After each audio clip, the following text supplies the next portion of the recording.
사랑하는 영락교회 지체들에게 주 안에서 평화 인사를 전합니다.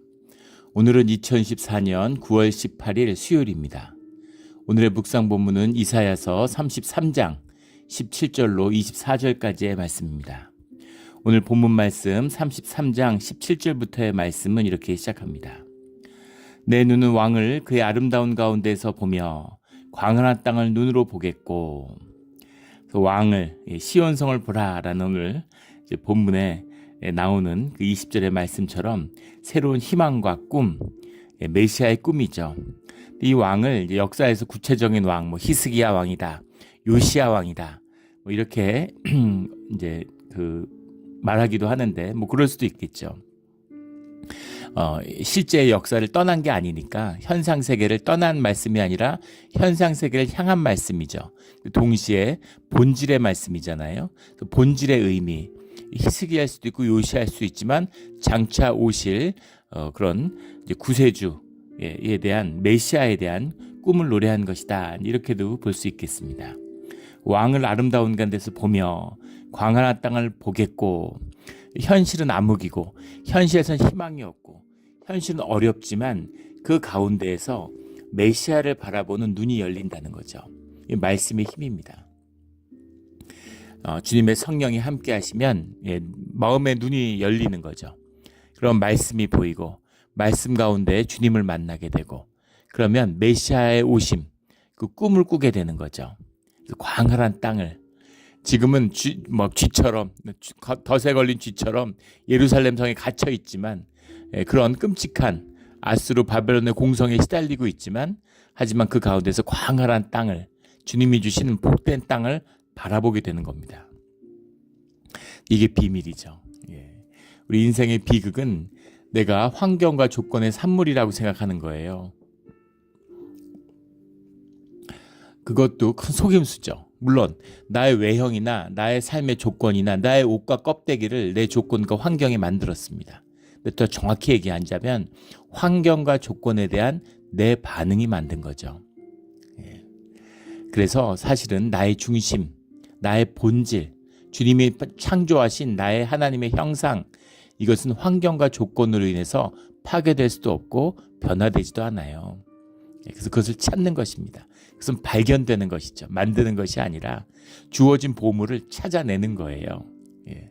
그래서 환경과 조건과 무관하게 그 삶의 새로운 가능성, 우리의 본질을 실제로 피워내는 것, 이게 우리의 신앙이죠. 신앙의 사람들은 환경과 조건에 굴하지 않고 자신의 삶의 가치와 의미를 피워내는 겁니다. 이것이 신앙의 비밀이죠. 그래서 광활한 땅을, 좁은 성 안에 갇혀 있지만 광활한 땅을 바라보는, 압제에 시달리지만 이런 공의로운 정의의 왕을 사모하는, 꿈꾸는 그런 삶을 살아가게 되는 거죠. 우리 절대로 환경과 조건에 굴하지 않는, 환경과 조건을 다스리는 생명의 권세가 나타나죠. 근데 그 다스린다는 게 내가 무슨 그것을 그런 매니지한다는 그런 의미가 아닙니다. 그런 것에 인생을 낭비해서는 안 되죠.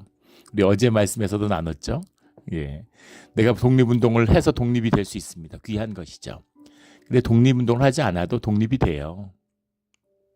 주님의 뜻에 따라 주님의 섭리 가운데 이루어지는 일입니다.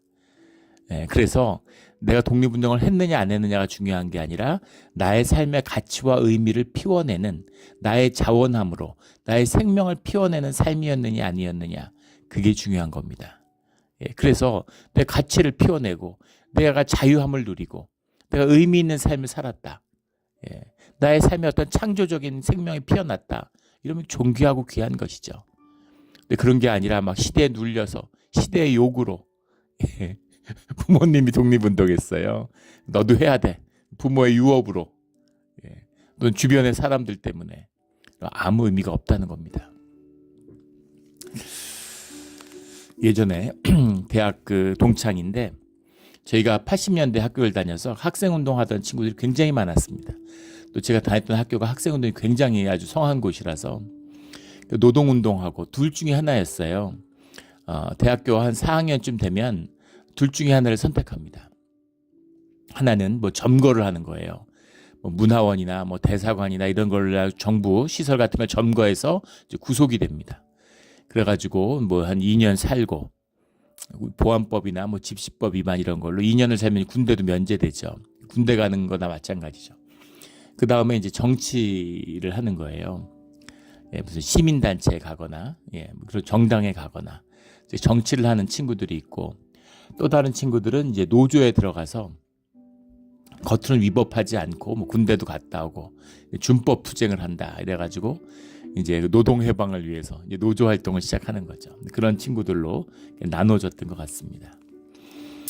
근데 그게 이제 삶의 전부죠. 주변에 있는 친구들, 관계들이 전부 다 노동운동이니까. 그러니까 10여 년이 지났을 텐데 그 이제 그 동기들 친구들을 만나는 거죠. 네, 그 남자애들도 마찬가지고 특히 이제 여학생들 되게 힘들어하는 거예요.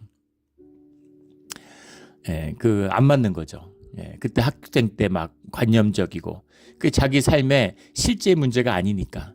예, 그 온갖 아주 그 멋에 취했는데 나름 진지했죠. 예, 자기 삶을 던졌으니까. 그랬는데 사실은 실제 삶에서 나쁘다 좋다의 문제가 아니라 자기하고 맞지 않는 겁니다. 관념적으로 이해한 현상이니까 현실이니까 실제 그 자신의 삶이과 만나질 않는 거죠. 근데 살게 되니까 그 삶이 환경과 조건과 부딪히잖아요. 그러면서 그게 자신의 삶과 환경과 실제가 아니니까 자기의 삶이 풀어지지 않는 거죠. 우리 인생도 마찬가지죠. 힘든 거예요. 다른 삶을 살고 싶은데 다른 가능성을 찾고 싶은데 그 길을 열지 못하는 겁니다. 뭔가 수렁에 빠진 것처럼 굉장히 슬퍼하던 그런 동창의 진실한 얘기를 들었던 그런 기억이 납니다. 이제 그런 거죠.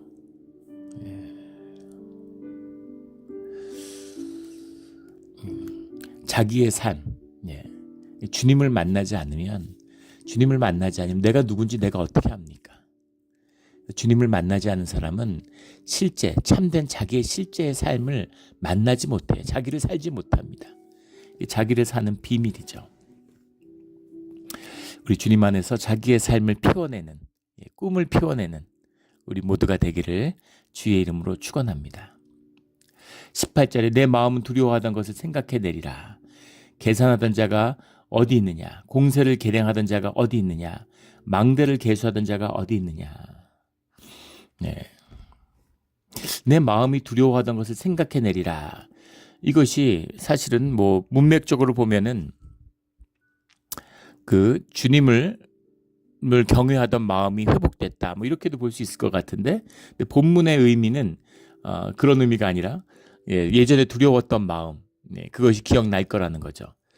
두려움에 떨던 지금은 공성이 풀리고 농성이 풀린 거죠. 지금은 삶이 이제 자유로워진 거죠. 근데 그 두려움에 떨던 얼마나 두려웠겠어요. 한번 상상해 보십시오. 지금 전쟁을 해도 무서운데 그 시대에 언론이 있습니까? 인권이 있습니까? 그 정말 아수르의 공격, 아수르는 뭐 최초의 제국이다 이렇게 불리죠. 근데 또 역사상 가장 잔인한 제국이었다 이렇게 불립니다. 바벨론은 상당히 유화책을 썼는데 그 아수르한테 당해보고 아수르를 보면서 아수르가 단명한 이유는 너무 잔혹했기 때문이라고 하죠. 그 또 아수르가 자기들이 한 잔혹성을 그 뭐 자랑이라고 다 기록에 남겼어요. 이 돌판에 새겨가지고 그 구운 그 벽돌에다가 이렇게 쭉 새겨놨는데 그게 지금도 영국의 대형박물관에 가면 남아 있습니다. 근데 거기 보면 정말 입에 담기 어려운 잔혹한 짓을 임산부의 배를 갈라서 뭐 애를 꺼내고 피부를 벗겨가지고 그 성벽을 전부 다 이렇게 벽지 바르듯이 사람의 피부로 성을 다 바르고 그런 상상할 수 없는 잔인한 짓을 했죠. 그 지배자들에게 학대를 한 거죠. 그 두려움, 그런 소문을 듣고 근데 일부러 그런 짓을 한 부분도 있죠. 심지어 100년도 전이죠. 한 뭐 8, 90년 전에 2차 세계대전 때 소련군이 이제 그 동부 유럽과 독일에 진주하는데 조직적으로 성폭행을 하는 겁니다. 그걸 군사 작전처럼 하는 거예요. 그 왜 그렇게 못된 짓을 하는가? 예, 그런 것을 소문이 나는 거죠. 예. 소문이 나면 사람들이 패닉이 오는 거, 두려움에 사로잡히는 겁니다. 두려움에 사로잡히면 사람들이 도망치겠죠. 소련군이 오기 전에. 두 가지 효과가 있는데 소련군이 제일 두려워하는 것은 이제 시내에 들어가서 어떤 정규군도 마찬가지죠. 시가전이 벌어지는 거예요. 예. 예, 시가전은 그 정규군의 무덤이다. 뭐 이런 군사 용어가 있죠. 예, 아무리 군사 훈련 받은 병사들도 예, 그 전장에서 힘을 발휘하는 거지. 시가전에 처음 가는 동네에서 막 전봇대 뒤에 골목에 뭐 3층 골목 뭐 옥탑방 이런 데 숨어가지고 막 총 쏘고 이러면 예, 정말 수많은 병력이 소모되겠죠. 그래서 그걸 두려워하는 거예요. 그러니까 남아서 저항하는 게 아니라 도망가게 하는 공포로. 사람들이 공포감이 또 삶에 들면 무기력해지죠. 그래서 저항하지 않고 도망가는 겁니다. 그걸 하나 노리는 거고, 두 번째는 전선이 형성되려면 서방에서 독일군이 전선으로 올 거 아니에요. 근데 피난민들이 몰려 나가면 도로가 마비되겠죠. 그러니까 후방의 도로가 마비되니까 병참이나 병력 수송이 어렵습니다. 그런 이제 아주 전술적인 효과들을 고려해서 잔인하게 이제 그런 나쁜 짓들을 했던 것이죠. 그런 거죠. 공포감을 극대화시키려고 하는 이제 그런 것으로도 못된 짓을 했어요. 근데 그런 일들이 소문이 나니까 얼마나 두렵겠습니까? 근데 그 군대가 와서 예루살렘을 포위하고 예, 그 돌을 던지는 거죠. 이 공성전의 두려움이 얼마나 큰 것이었는가를 생생하게 느낄 수 있는 것이 예, 킹덤 오브 갓이라고 해서 이 리들리 스콧 감독이 만든 영화가 있죠. 중세 십자군과 이 살라딘이 이끄는 이슬람군이 예루살렘 공방전을 펼치는 예, 이제 그 모습이 있습니다. 물론 그때 성벽은 다른 성벽이지만 예, 중세의 공성전을 어떻게 했는지 하는 걸 보여줘요. 돌을 벽에 날리는데 막 쿵쿵 하면서 돌이 무너져 내리는 거죠.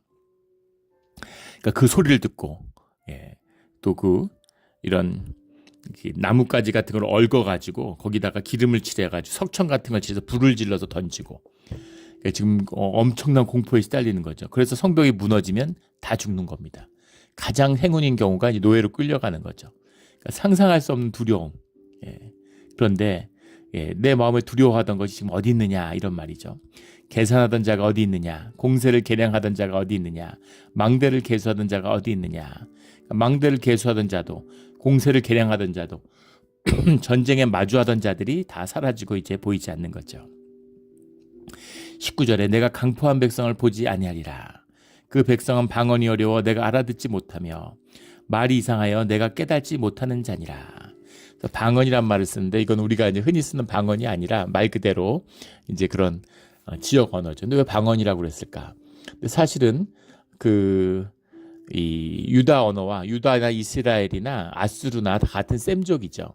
그래서 말이 어느 정도 통했을 거라고 봅니다. 지금 사실 뭐 라틴 계통이라고 그러죠. 예, 스페인 폴추기는 거의 한 90% 비슷하다고 그러고요. 또 스페니쉬하고 이탈리아는 한 60% 비슷하다고 그럽니다. 이탈리아 사람들이 이제 아르헨티나 이런 남미에 많이 갔죠. 우리 지역에도 많지만. 그래서 굉장히 금방 스페니쉬를 배운다고 그래요. 근데 이탈리아 억양이 있기 때문에 이탈리아 억양으로 스페니쉬를 하면은 금방 알아듣는다고 그러죠. 그 차이를. 근데 그렇다 하더라도 어쨌든 같은 라틴 계통이기 때문에 그 언어가 통하는 거죠. 근데 재밌는 것은 루마니아어예요. 루마니아어도 루마니아 지역이 오랫동안 비잔틴 제국의 일부였고 로마의 속지였죠. 그래서 라틴의 영향을 많이 받아서 루마니아어도 라틴어 전혀 다를 것 같죠. 동부 유럽에 있는데 무슨 그런 러시아 계통의 영향을 받았을 것 같은데 세르비아나 뭐 이런 쪽으로 통할 것 같은데 전혀 그렇지 않습니다. 예, 그래서 라틴 계통의 언어죠. 그 언어들이 비슷하고 통하고 루마니아 사람들은 스페니시나 이탈리아를 쉽게 배운다고 그러죠. 물론 프렌치도 이제 라틴어의 영향을 많이 받았지만 라틴 계통으로 보지만 거기서 많이 이탈해 있죠. 그래서 많이 좀 다르죠. 프렌치는 그런 것처럼 아수르와 비슷한 계통인 겁니다. 그래서 이제 그 방언처럼 들리는 거죠. 예. 서로 막 말이 통하는 정도는 아니고 그러나 마치 히브리와 아람어 이런 것처럼 그런 아람 계통에 속해 있는 그런 언어입니다. 근데 말을 이제 알아듣기 어려운 거죠. 제주도 말을 알아듣기 어려운 것처럼 그런 상황을 얘기하는 거죠. 그런 백성들 얘기하는 겁니다. 이렇게 본다면 사실은 이제 아수르로 보는 게 맞겠죠. 뭐 바벨론이다 아수르다 하는데 20절에 우리 절기의 시온성을 보라.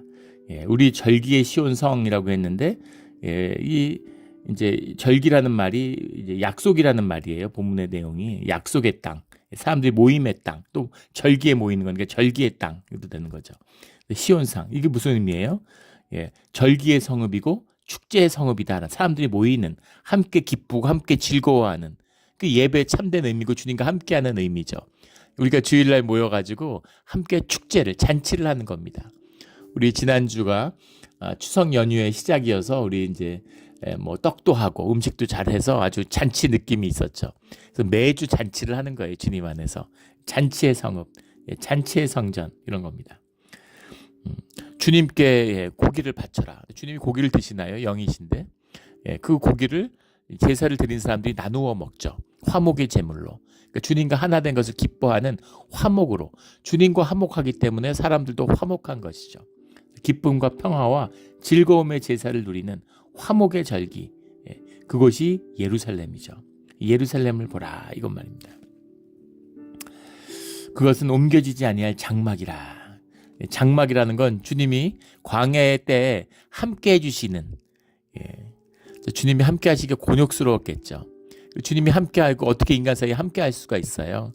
그런데 주님이 함께해 주시기 위해서 장막을 만들게 하고 그곳에 이제 그런 예전을 세우고 그런 절기를 세우고 그래서 함께할 수 있는 약속들을 만든 거죠. 그런데 옮겨지지 아니하는 한 곳에 계속 있는 이제 그런 장막이 예루살렘이다. 그 말뚝이 영영 뽑히지 아니할 것이요 그 줄이 하나도 끊어지지 아니할 것이며 주님이 예루살렘을 무너뜨리겠다고 얘기하시는데 이게 무슨 소리인가? 예루살렘은 없어지지 않죠. 주님이 우리와 함께 하신다는 약속이기 때문입니다. 그것은 옮겨지지 않는 돌로 세웠기 때문에 대리석을 세웠기 때문에 성전이 된 것이 아니라 건물이 아니라 우리와 함께 하시는 주님의 약속이고 주님의 임재죠. 그래서 옮겨지지 않는 장막인 겁니다. 그래서 말뚝도 그 줄도 지금 뭐 성전에 줄이 어디 있고 말뚝이 어디 있어요. 하지만 그 말뚝을 땅에 박아서 그 줄을 연결한 그 장막이 끊어지지 않고 뽑히지 않는 말뚝이다. 주님의 약속이죠. 이 약속 가운데 우리가 예배 가운데 함께하고 있는 것입니다. 우리 옮겨지지 않는 장막 가운데 주님과 함께하는 우리의 예배, 우리의 교회가 되기를 주의 이름으로 축원합니다. 요한은 거기에 위험 중에 우리와 함께 계시리니 그곳에는 여러 강과 큰 호수가 있으니 노젓는 큰 배나 큰 배가 통행하지 못하리라. 이거 재밌는 말씀이잖아요. 여러 강과 큰 호수가 있는데 큰 배가 통행하지 못해요. 큰 배가 통행해야 될 것 같잖아요. 문맥적으로 처음에 읽었을 때는 예전에 처음에 그 신앙을 갖고 교회 성경을 읽었을 때는 이걸 보면 이거 뭔가 해석이 잘못된 거 아닌가? 이게 무슨 말이지? 하고 어리둥절했던 그런 기억이 납니다. 우리의 주님이 함께 하시면 여러 강과 호수가 있는데 큰 배가 통행할 수 없는 거죠. 큰 배, 전차, 큰 배와 전차는 제국의 상징이죠. 페니키아 같은 게 이런 해양 세력의 상징이잖아요. 그리고 뭐 아수르나 바벨론 같은 게 육상 세력의 상징이죠.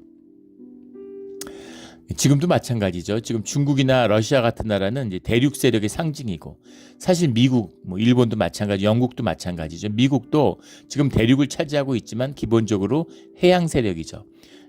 대륙 세력과 해양 세력의 성격을 다 나타나지만 기본적으로는 해양 세력, 앵글로색슨이라는 게 이제 마치 고대 페니키아인처럼 해상 세력을 상징하는 거죠. 배와 전차입니다. 배와 전차죠. 독일이나 뭐 러시아 이런 나라들이 상징하는 수만 대의 전차가 들판을 메꾸는 이제 그런 거죠. 그런데 그런 배와 제국이 나타나지 않는다 이런 이야기입니다. 주님이 통치하는 주님이 함께 하시는 땅에는 제국의 침공도 없고 또 유다가 제국이 되지도 않는 것이죠. 유다도 자꾸 제국되고 싶어해요. 자기의 분깃을 얻는 것입니다. 분복이죠. 분복.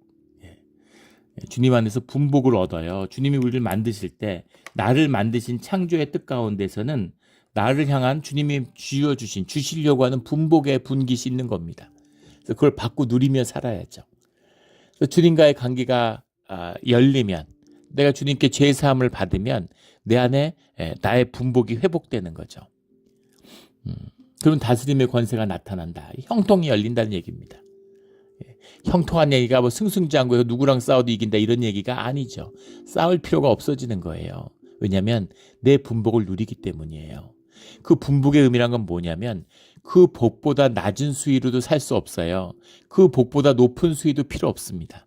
하지만 내가 누려야 할 나의 분복이 있는 거죠. 그래서 그 복을 누리고 살게 되는 사람은 더 이상 그 물질이나 뭐 삶에 묶이지 않습니다. 자유롭고 날아오르는 거죠. 삶의 에너지가 창조적인 내 생명을 발산하는 것으로 나타나게 돼 있어요.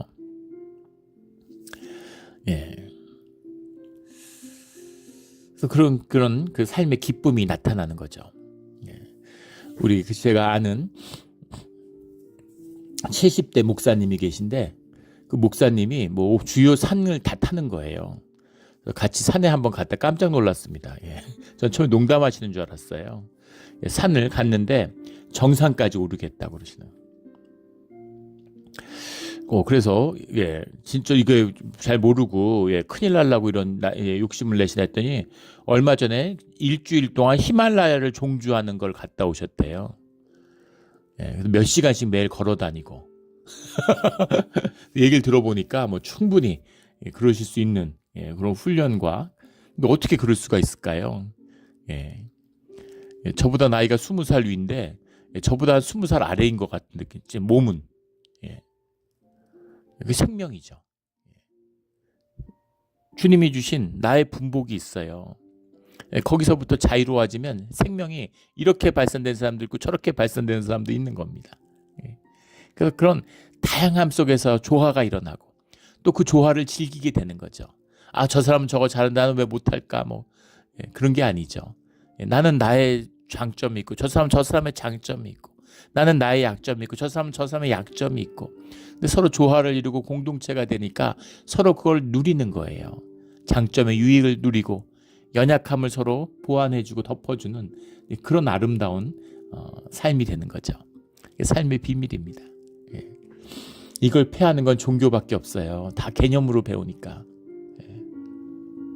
살아계신 주님을 만나지 못하는, 하나님 우리와 만나기 위해서 종교를 허락해 주셨는데 종교가 주님을 만나는 최대의 장애물이 된 것이죠. 예전에도 그런 비유를 제가 자주 쓰죠. 당나귀를 타고 목적지까지 갈 수는 있지만 그 당나귀에서 내려야 그 목적지에 도착할 수 있습니다. 차를 타고 친구 집에 갈 수 있어요. 하지만 그 차에서 내려야 친구 집에 들어갈 수 있죠.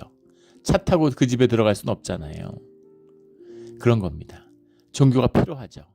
그러나 종교가 우리의 신앙의 문을 열어주지 못합니다. 그 앞까지 데려다 주죠. 그런 걸 생각해 보시면 되겠죠. 그래서 주님의 큰 호수가 있는데 큰 배는 통행하지 못하는 그런 배죠. 우리 이런 연못과 이런 강이 우리 앞에 열리기를 주의 이름으로 축원합니다. 대제 여호와는 우리의 재판장이시오, 여호와는 우리에게 율법을 세우시니요, 여호와는 우리의 왕이시니 그가 우리를 구원하실 것임이라. 소망의 고백이죠. 의와 공의가 피어나는 재판장이시고 율법을 세우시니고 우리의 왕이시고 우리를 통치하는 분이시고 우리를 구원하실 것임이라. 23절에 내 돛대줄이 풀렸으니 돛대의 밑을 튼튼히 하지 못하였고 돛을 달지 못하였느니라. 때가 되면 많은 재물을 탈취하여 나누리니 저는 자도 그 재물을 취할 것이며.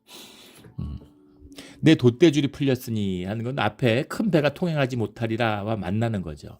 제국의 배입니다.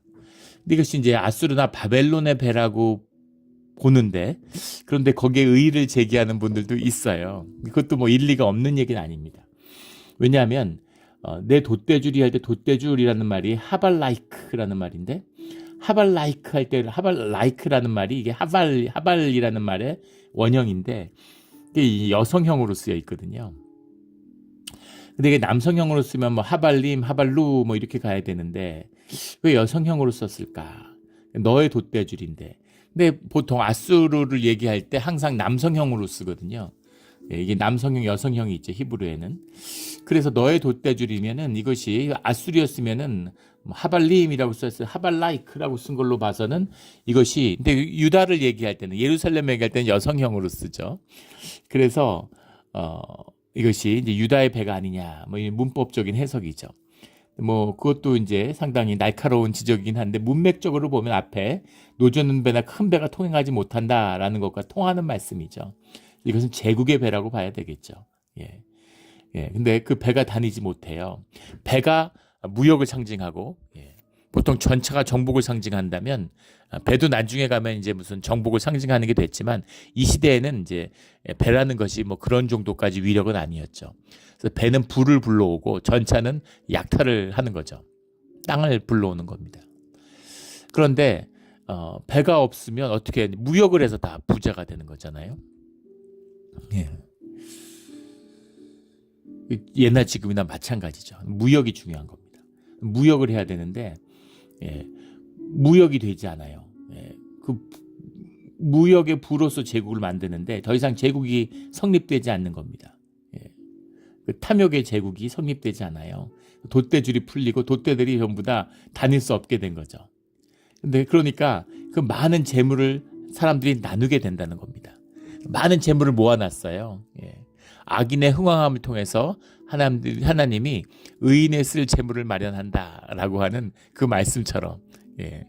제국이 많은 돈을 보고 불을 쌓아 올렸는데 그것을 많은 사람들이 나누게 된다. 유다의 백성이 나누게 된다. 이런 얘기죠. 예.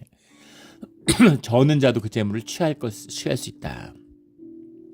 사람들이 경쟁에서 재물을 탈취하게 되면 그러면 저는 자는 예, 장애우는 절대로 재물을 가지지 못하겠죠.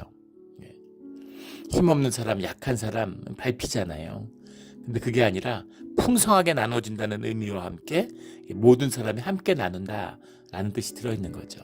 나눔의 비밀입니다. 미국을 보세요. 탐욕의 제국이죠. 예. 국민소득이 8만 불을 넘어섰습니다.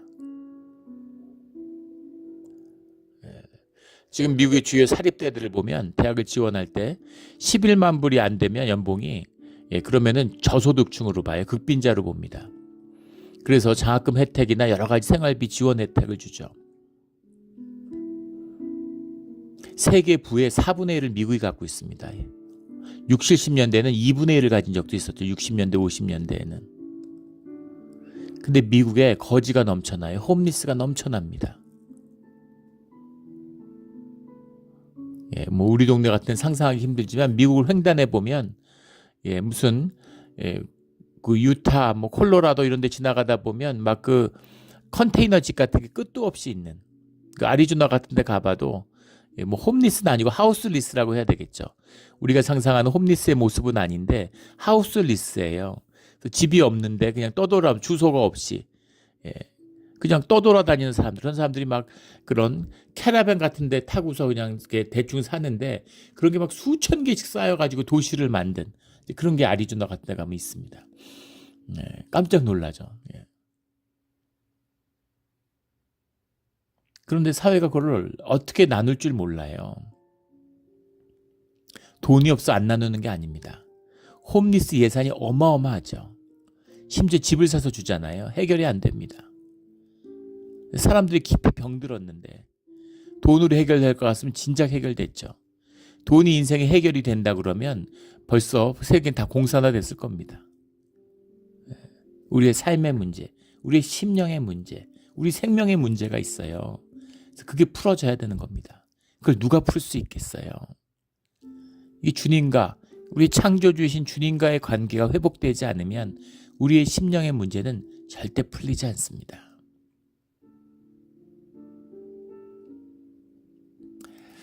전에도 나눈 적이 있었죠. 우리 그 예전에 교회 집사님 부부였는데 아주 두 분이 엘리트세요.